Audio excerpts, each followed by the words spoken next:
Good afternoon. So I will. My talk is about a very different topic. It's about the use of meta-analysis for policy decision support. My talk includes 3 parts. First, I will remind you what is a meta-analysis. Sorry for those that know very well what is a meta-analysis, but it will be very short. Huh?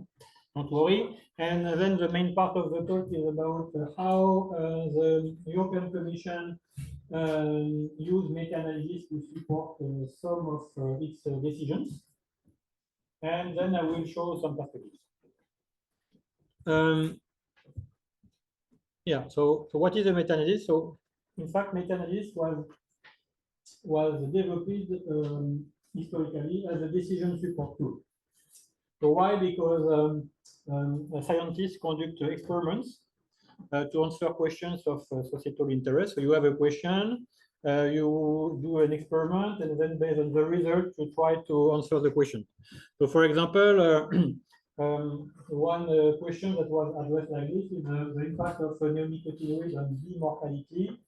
So during several years, actually, there were fierce debates about whether neonicotinoid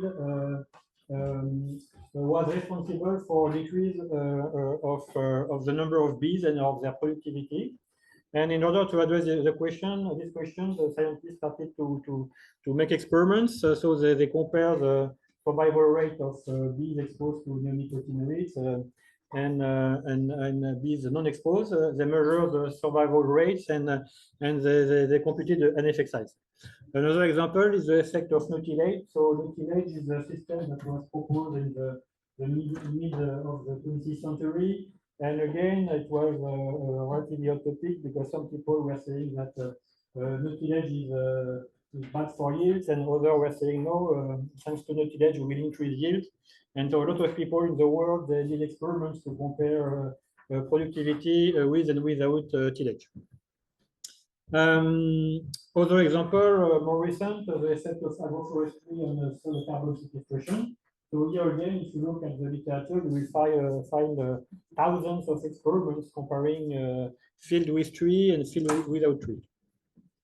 So basically, this kind of experiments they include the control and treatment. You measure a response in each part, and you calculate an effect size. So the effect size can be a difference, can be a ratio, log ratio, and so on. So of course, this is the basis of modern science, but quite often it's not sufficient. It's not sufficient for different reasons. Lack of power. So if you have one single experiment, sometimes you don't have enough statistical power to find a difference, even if in the reality there is a difference, because you don't have enough measurements, there is a big variability, and so on. Another issue is the heterogeneity of the conclusions. If you look at 2 experiments, you may have contradiction in the conclusions of the experiments. And the third reason is that the fact that sometimes the experiment is based on one single site and a few years. And in fact, the validity of the experiment is the local, and you cannot extrapolate. In order to deal with these limitations, in the 20th century, a solution was proposed, in particular by Archie Cochrane, an English mathematician.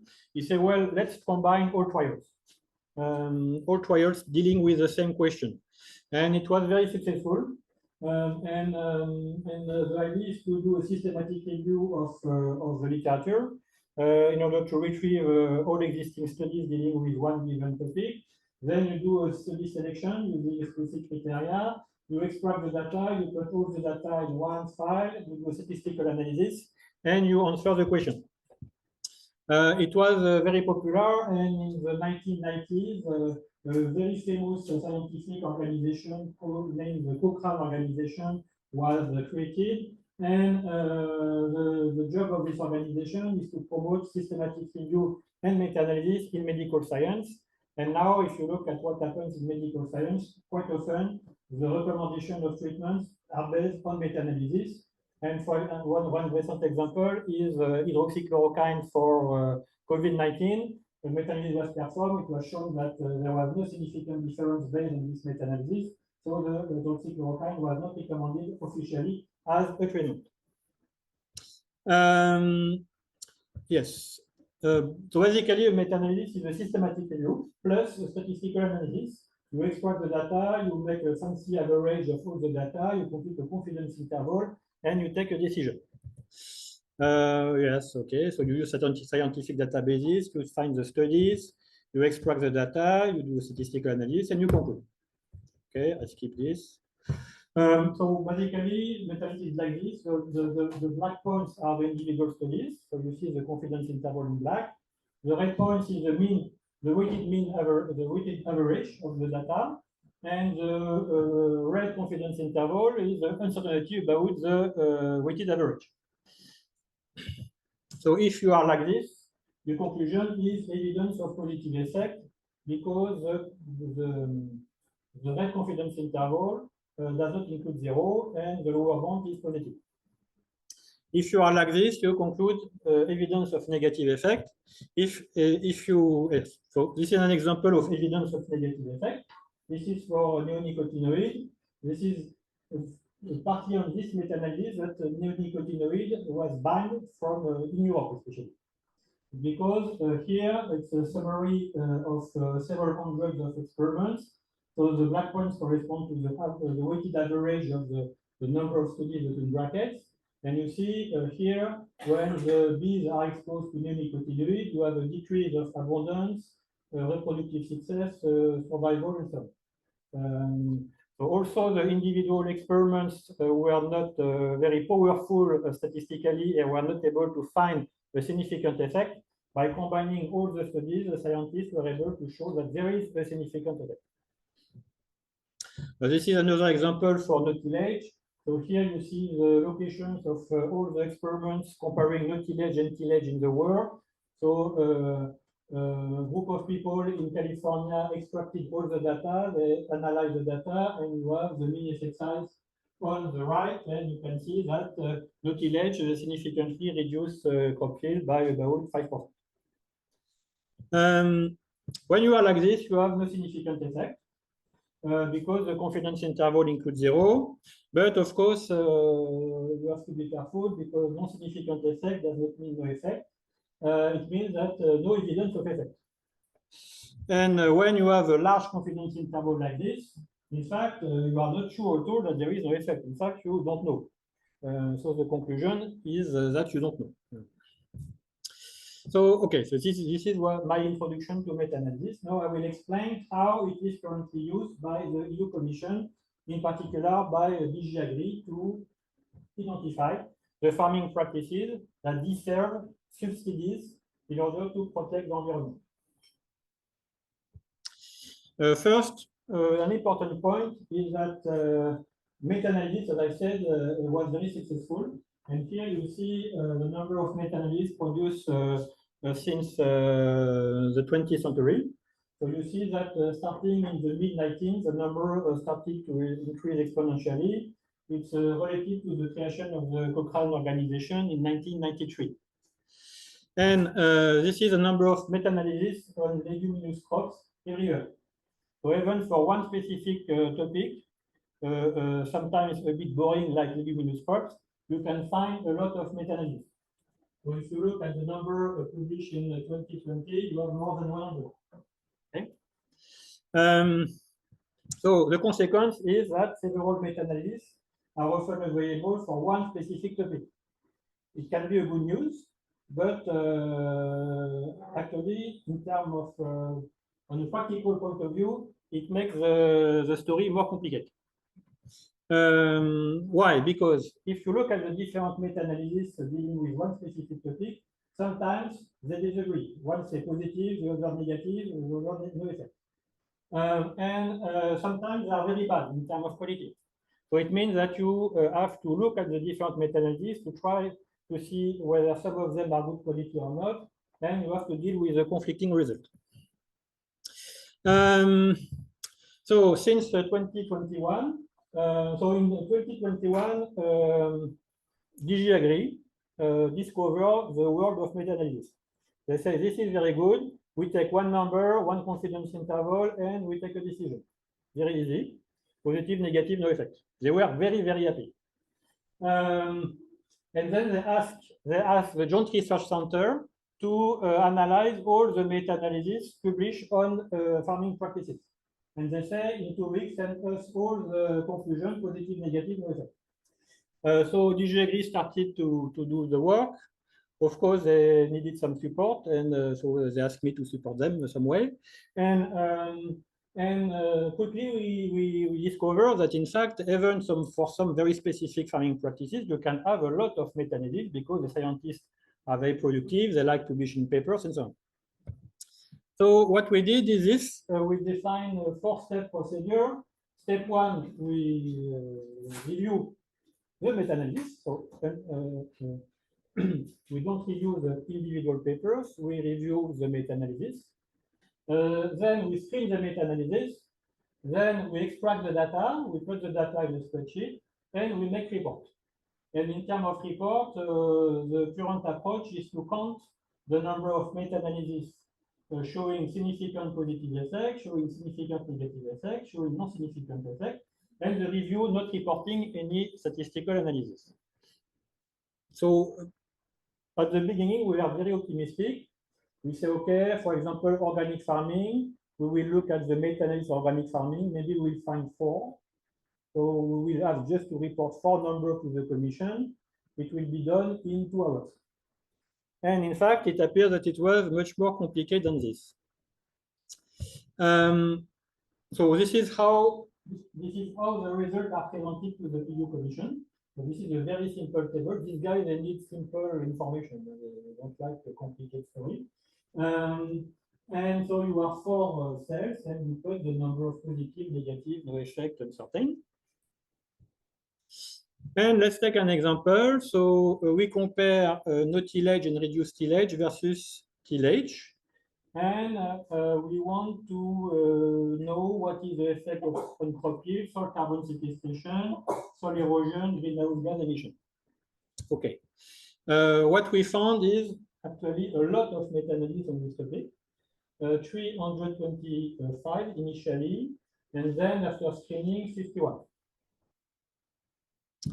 So we extracted the data, we build the reports, and I take, for example, soil erosion. Let's look at soil erosion, effect of no tillage and soil erosion. So here it's one meta-analysis dealing with this topic. You have the location of the individual experiment. This is the main result of the paper.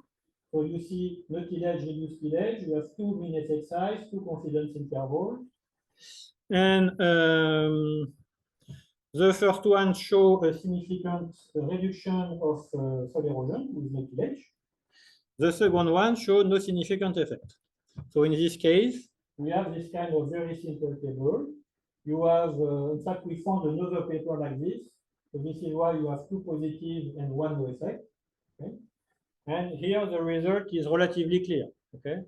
No tillage reduce soil erosion, reduced tillage has no effect compared to conventional tillage. And actually, what is interesting here is that this very small table, in fact, is based on a large number of experiments. Okay? It's between 41 and 121 experiments, depending on the meta-analysis. So for the commission, it's nice because with a few numbers, you summarize a lot of experimental data. So the number between brackets indicates because what they do is to classify the meta-analysis 2 categories in terms of level of quality, low and high quality. And between brackets is a number of meta-analyses of high quality, but here they are all of high quality. The problem is that sometimes the results are less clear-cut. This is a result obtained on the effect of no tillage and reduced tillage on crop yield. And here it's quite messy because you have numbers a bit everywhere. So you have some meta-analyses showing positive effects, some negative effects, some no effects. Some are uncertain because they are not based on rigorous statistical analysis. So sometimes you have a very clear conclusion with this approach, but sometimes it's a bit fuzzy. Still, this approach became very popular, and the Joint Research Center implemented this approach over almost all farming practices. And they produce this kind of report for all practices and send them to the EU Commission. The Commission was quite happy. But there are some issues. First, it's not quantitative.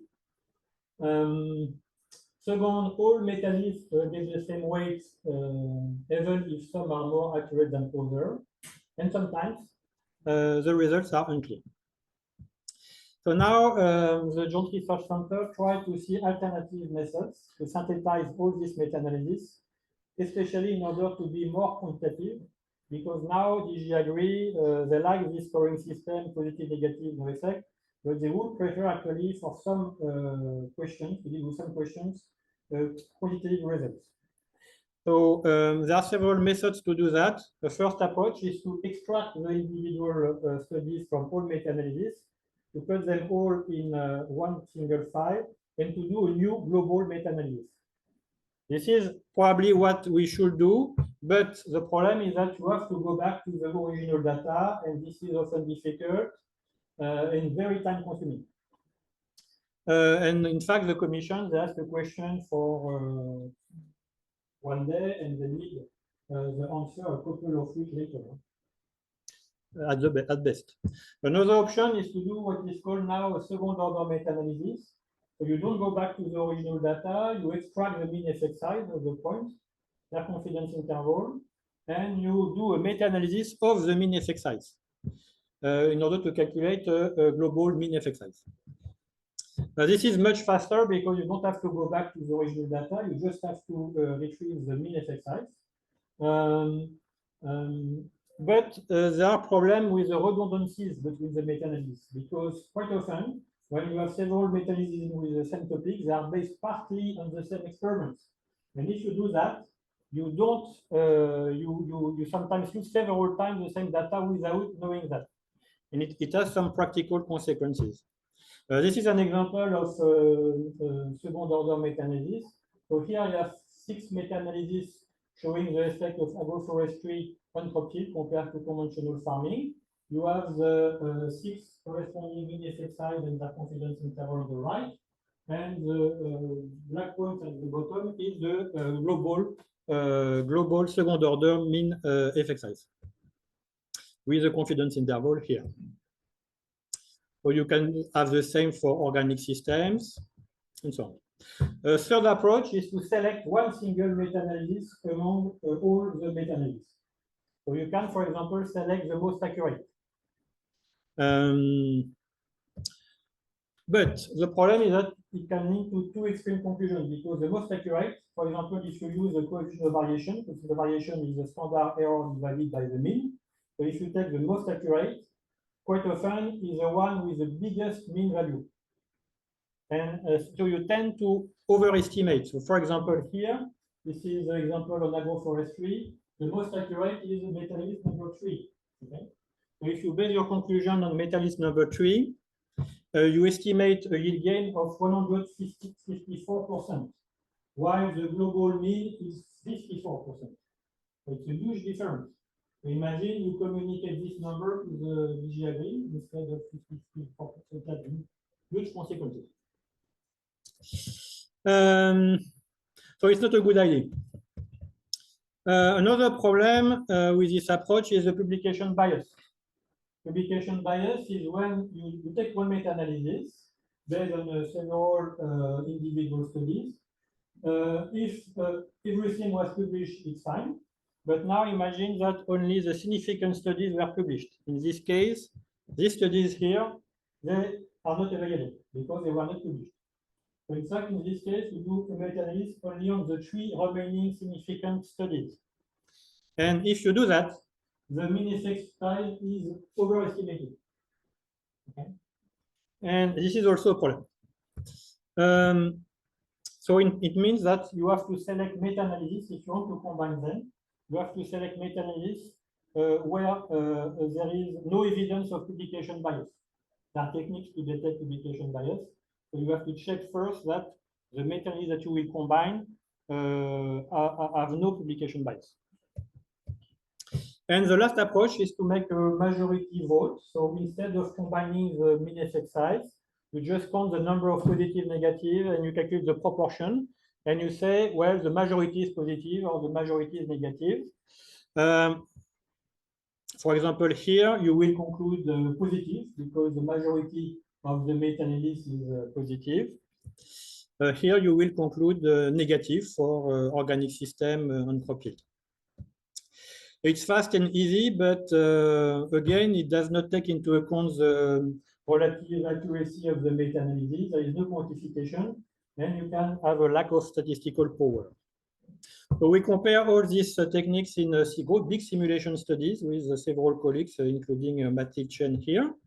And I don't have the time to present the results, but overall, this is the conclusion.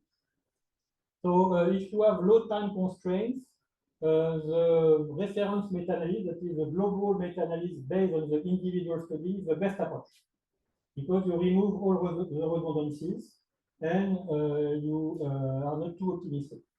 If you have a strong time constraint, the second order, the majority vote is very interesting because it does not take a lot of time. You don't have to extract the data, you don't have to analyze them, you just have to count the proportion of positive, negative, no effect.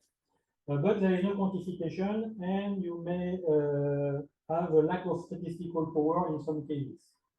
If you have medium time constraint, or if you need quantification, the second order meta-analysis can be a relevant choice because it is quantitative, it has low bias and high precision. But the problem is that if you have a high level of redundancy in the meta-analysis, the confidence interval that you will get will be much too narrow, too optimistic.